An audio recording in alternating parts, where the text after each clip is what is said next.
Halo teman-teman semuanya.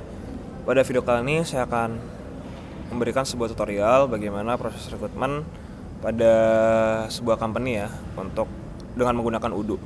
Jadi untuk langkah pertama itu kalian harus memastikan bahwa modul rekrutmen itu sudah terinstall gitu. Jadi di sini kalian bisa langsung login aja, misalkan sebagai admin. Terus kalian bisa langsung ke modul apps dan di sini bisa cari modul rekrutmen gitu.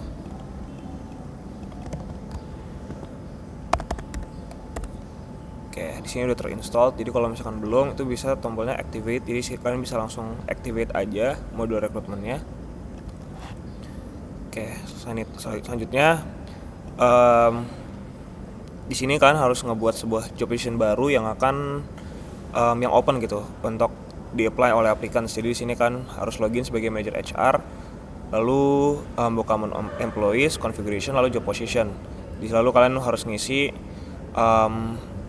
job positionnya itu sesuai dengan yang diminta. Kalian bisa langsung logout aja, terus login sebagai manager HR.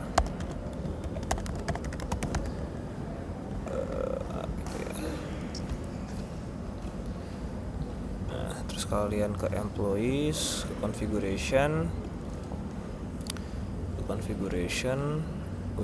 ke job position.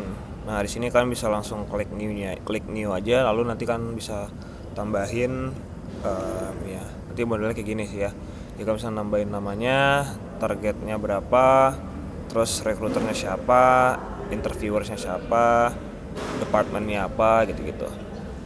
Oke, setelah kalian juga bisa nambahin misalkan kayak semacam kualifikasinya, misalkan keterampilan yang dibutuhkan seperti apa, itu kan bisa langsung tambahin di bagian job summary-nya. Oke, setelah job position terbentuk, nanti kalian bisa ngebuat calon applicants dengan mengklik job applicants pada detail job position gitu. Jadi di sini nanti awalnya di sini sudah ada 2 ya. Jadi kalau misalkan masih 0, masih belum ada, di sini nanti 2-nya terganti menjadi 0 gitu. Jadi kalian bisa klik aja. Lalu nanti kalian bisa ngebuat new ya untuk applicants yang mendaftar gitu. Setelah kalian mengklik new, nanti kan bakal muncul ya data-data yang harus diisi. Jadi untuk pertamanya itu dia masuk ke bagian stage initial qualification gitu. Jadi sini ada namanya, ada emailnya, ada phone mobilenya, LinkedIn profile, degree, dan lain-lain. Itu harus kalian isi. Terus di sini kita disuruh membuat 2 applicants gitu ya. Jadi sama juga untuk aplikan 2 kan harus isi sesuai dengan data yang diminta. Jadi di sini ada beberapa stage ya. Ada initial qualification, first interview, second interview, kontrak proposal, dan nantinya yang terakhir adalah kontrak sign gitu. Oke, jadi setelah kalian ngebuat applicants-nya, nanti bentuknya itu seperti ini ya. Jadi dia masuk ke bagian initial qualification. Oke. Kita akan berasumsi bahwa kedua pelamar itu berhasil lolos tahap screening ya. Jadi yang tahap pertama itu kan biasanya screening CV gitu sebagai HR. Jadi misalkan kita asumsikan bahwa mereka sudah lolos tahap screening dan proses selanjutnya itu adalah first interview. Jadi cara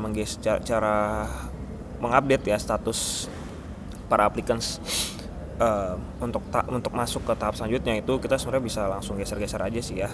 Jadi kita geser dulu aja. Ini modelnya seperti kayak Kanban gitu. Jadi kalian bisa geser ke tahap selanjutnya gitu. Kemudian kalian bisa langsung masuk lagi sebagai staff recruitment. Di sini staff recruitment itu adalah Haru ya. Jadi kita bisa login dulu sebagai Haru.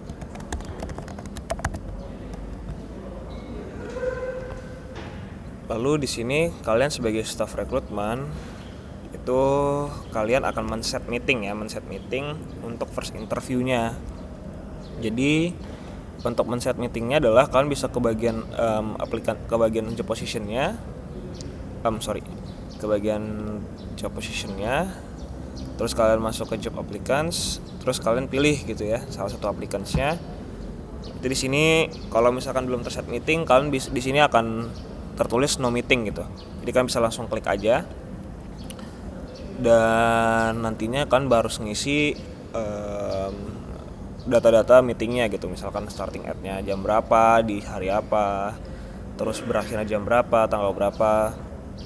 Terus remindersnya itu ada beberapa macam ya, ada 30 menit, 15 menit, ada 3 hari, dan segala macam. 3 jam. Lalu location-nya ada online atau apa. Di sini kalian udunya bisa juga mengenerate ya video call URL-nya. Di sini ada teks, jadi kalian bisa ngebuat aja teksnya itu apa aja ya. Terus di sini kan bisa nambahin attendee-nya gitu ya. Jadi bisa nulis siapa aja yang hadir pada meeting tersebut gitu. Oke, ini juga untuk aplikan 2. Selanjutnya setelah kalian sudah selesai membuat ketentuan meetingnya, kalian bisa langsung klik aja save and close. Oke, selanjutnya itu adalah kita mengasumsikan bahwa kedua aplikasi itu berhasil melewati interview tahap pertama. Jadi kita harus men-set dan kedua aplikasi gitu ya untuk interviewnya. Jadi caranya gimana? Jadi kalian bisa langsung aja nge-set dan itu di bagian log note-nya gitu loh, di bagian activities-nya ini.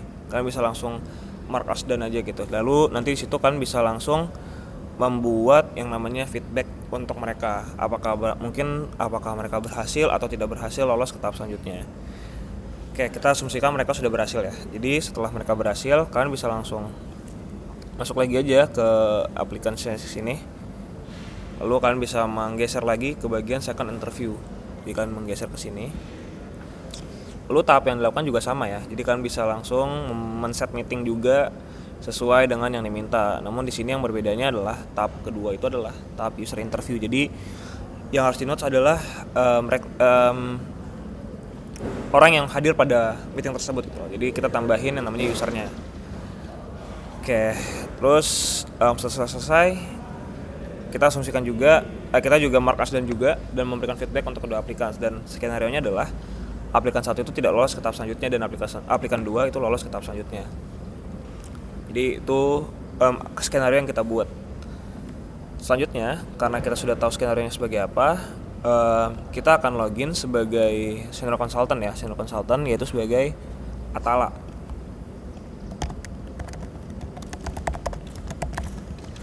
Oke.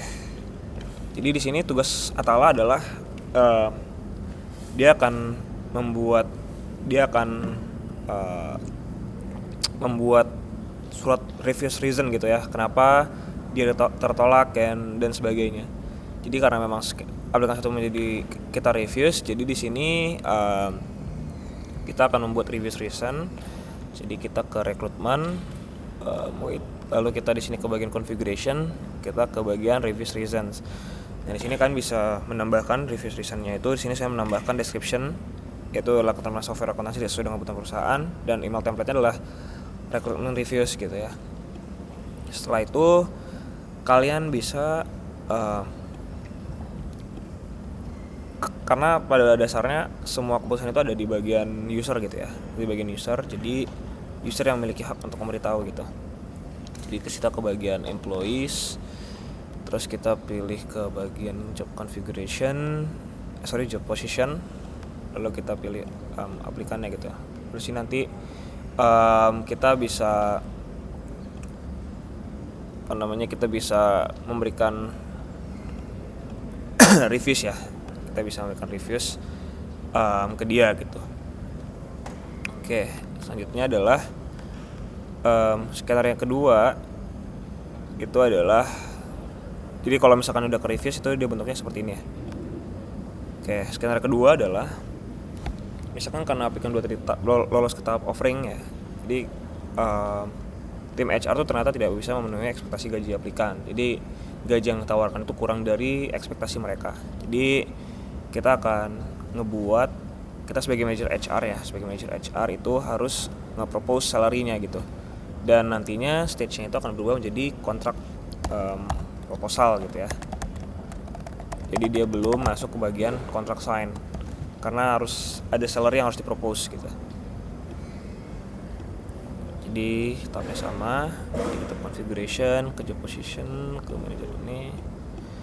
Oke, jadi nantinya di sini kalian harus ngisi proposal salary-nya berapa.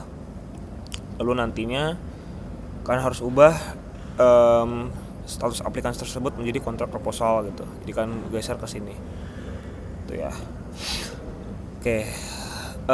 Asumsikan aplikan 2 menyetujui gaji yang diajukan oleh tim HR. Jadi kalian sebagai manajer HR harus mengubah status aplikan menjadi kontrak sign. Jadi nanti setelah kalian pilih, nanti di sini harusnya ada tombol kalau misalkan ada tombol kontrak sign gitu ya. Jadi kalian bisa pilih aja gitu. Oke, sekarang kita akan ngebuat jadwal meeting untuk onboarding ya. Untuk onboarding, jadi caranya sebagai sama. Kalian sebagai manager HR ngebuat meeting ya, meeting onboarding. Kalian bisa klik ini dulu aja. Nanti ngisi ketentuan ininya.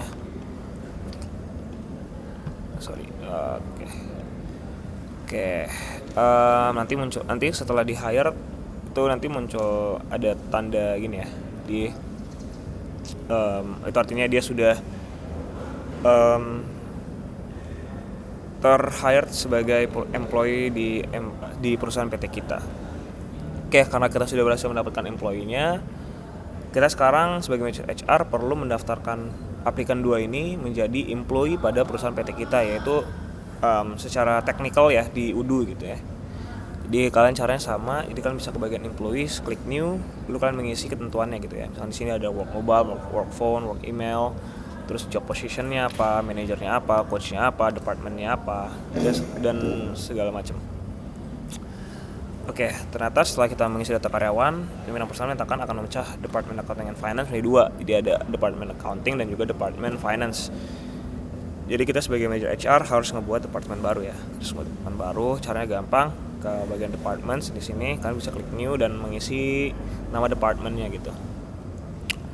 Nah, selanjutnya kita harus memperbarui data employee-nya gitu ya. Jadi kita bisa klik di sini, lalu di sini kalian bisa isi departemennya itu sesuai dengan yang sudah diubah. Oke. Nantinya kalian bisa cek di sini ya, di bagian yang sudah saya sudah tambahi ya nama departemennya itu. Aplikan 2 itu masuk sebagai employee pada departemen baru tersebut. Oke, sekian dari tutorial dari saya. Mohon maaf apabila ada kekurangan kata. Terima kasih.